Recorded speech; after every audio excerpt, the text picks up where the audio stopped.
ಗಾಡಿ ಆಲ್ಟ್ರೇಷನ್ ಮಾಡ್ಸಲ್ಲ ಇಲ್ಲಿ ಚೆನ್ನಾಗಿ ಕಾಣ್ತದೆ. ಮತ್ತೆ ವಾಪಸ್ ಹೋಗ್ತಿದ್ವಿ.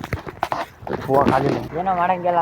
ನಮ್ಮ ಮನೆ ಬರ ಹಿಂಗೆ ಆಗ್ಬೋದಾಯ್ತು. ನಮ್ಮ ಬೋನವ್ರು ಒಬ್ರು ನೆಂಟ್ರಿದ್ದಾರೆ, ಅವ್ರಿಗೆ ತೋರ್ಸೋಣ, ಅವ್ರಿಗೆ ಸ್ವಲ್ಪ ಮಾತಾಡ್ಸ್ಬಿಟ್ಟು ಸಹಾಯ ಮಾಡೋಣ ಅಂತ ಬಂದಿದ್ದೀವಿ.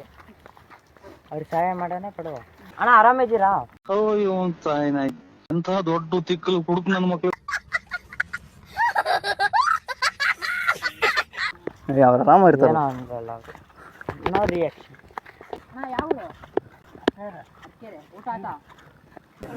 ಏನು ಹೇಳಲ್ಲ, ಯಾಕೆ ಹೇಳ್ಬೇಕು?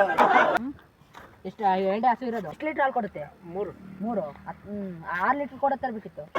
ಯಾವ ಇವೆಲ್ಲ ನನ್ನ ಮಕ್ಕಳಿಗೆ ತಿಂದ್ಬಿಟ್ಟು ಮನೇಲಿ ಬೇರೆ ಏನ್ ಕೆಲಸ ಇರಲ್ಲ, ಇಲ್ಲಿ ಬಂದು ನಿಂತ್ಕೊಂಡು ಹೋಗೋ ಬರೋರ್ನೆಲ್ಲ ತರಲೆ ಮಾಡ್ಕೊಂಡು ಪೋಸ್ ಕೊಡ್ತಿರ್ತಾರೆ ಬಡ್ಡಿ ಮಕ್ಕಳು. ನೀನ್ ಹೆಣ್ಣಾಗ್ಬೇಕಷ್ಟೇ. ನಾನಲ್ಲ, ನಾನ್ ಗಂಡು. ನಮಗೆಲ್ಲ ಗೊತ್ತಾಗೋಯ್ತು. ಚಪ್ಲಿ ಶೇಪ್ ಆಯ್ತಲ್ಲಿ. ಚೆನ್ನಾಗಿ ಆರೋಣ. ಆರೋ ಬರೀ ಡೌಗಳು ನಿಂದು. ಹಿಂಗೆ ಯಾಕೆ ಮಾಡ್ತೀಯ ಮೀಟ್ರ್ ಮೇಲೆ? ಮುಂದೆ ತೊಳಿರ, ಮುಂದೆ ಪಳ ಅಂದ ಸಾಕಣ್ರ, ಹಿಂದೆ ಏನಕ್ಕ? ಮುಂದೆ ಚೆನ್ನಾಗಿರ್ಬೇಕು ಗಾಡಿ. ಗಾಡಿ ಆಲ್ಟ್ರೇಷನ್ ಮಾಡ್ಸಲ್ಲ ಇಲ್ಲಿ ಚೆನ್ನಾಗಿ ಕಾಣ್ತದೆ.